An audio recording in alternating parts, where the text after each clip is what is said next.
જય માતાજી, જય શ્રી કૃષ્ણ। તો આજે આપણે બનાવશું તુવર ટોઠા। તો આ લીલી તુવેર લીધી છે અને મેં હળદર મીઠું નાખીને 2 સીટી મારી દીધી છે। આ છે ટામેટા પ્યુરી, આ બધા ખડા મસાલા છે। જુઓ, તમાલપત્ર, સૂકા મરચાં, તજ, લવિંગ ને આ લીધું છે આપણે લીલી ડુંગળી, મરચાં, લીલું લસણ, સૂકું લસણ અને આદું। જો આ બાજુ આપણું તેલ પણ મૂકી દીધું છે આપણે। તજ લવિંગ નાખી દઈશું, સૂકા મરચાં, તમાલપત્ર,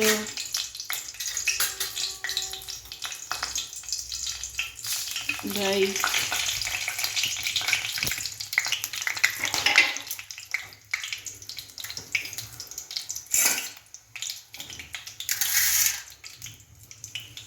રાઈને ફૂટવા દઈશું આપણે।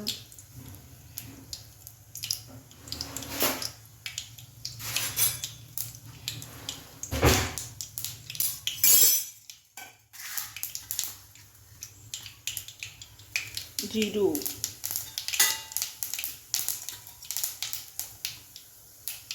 હિંગ, લીલા મરચાં,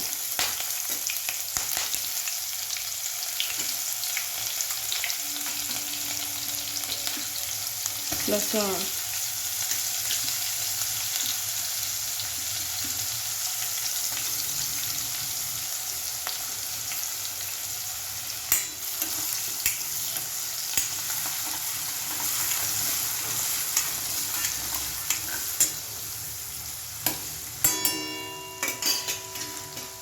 જો નાખી દઈશું લીલી ડુંગળી,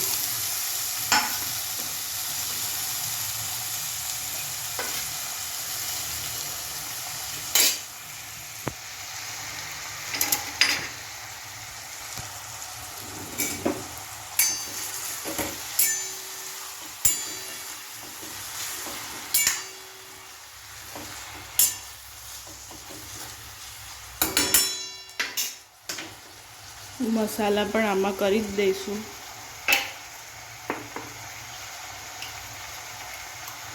તુવેર બાફવામાં મીઠું નાખ્યું હતું એટલે આપણે આમાં થોડું ઓછું નાખીશું। જો મીઠું,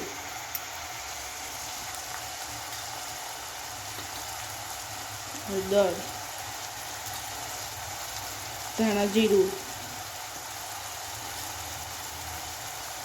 લાલ મરચું,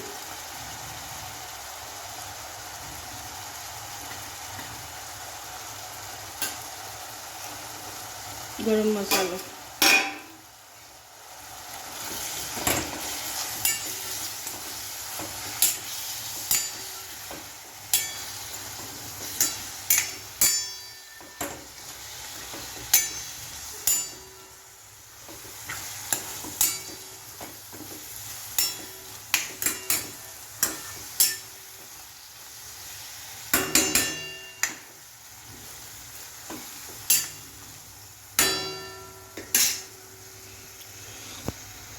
બે મિનિટ સુધી જાણે થોડું પાકવા દઈશું, પછી ટામેટા પ્યુરી એડ કરી દેવાની। જો પાકશે ને એટલે આ રીતે તેલ છૂટું પડવા માંડશે।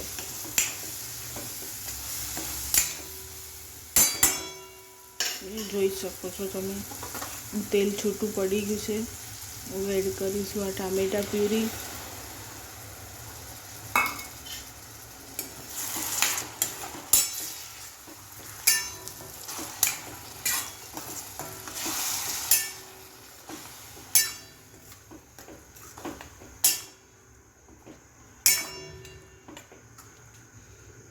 આપણે આ ગ્રેવી મસાલા સાથે 1-2 મિનિટ માટે કૂક કરી દઈશું। જો એકદમ સરસ ગ્રેવી આપણી પાકી ગઈ છે, તેલ છૂટું પડવા માંડ્યું છે આમાંથી, બધા મસાલા પણ ચડી ગયા છે। હવે આપણે એડ કરીશું તુવેર।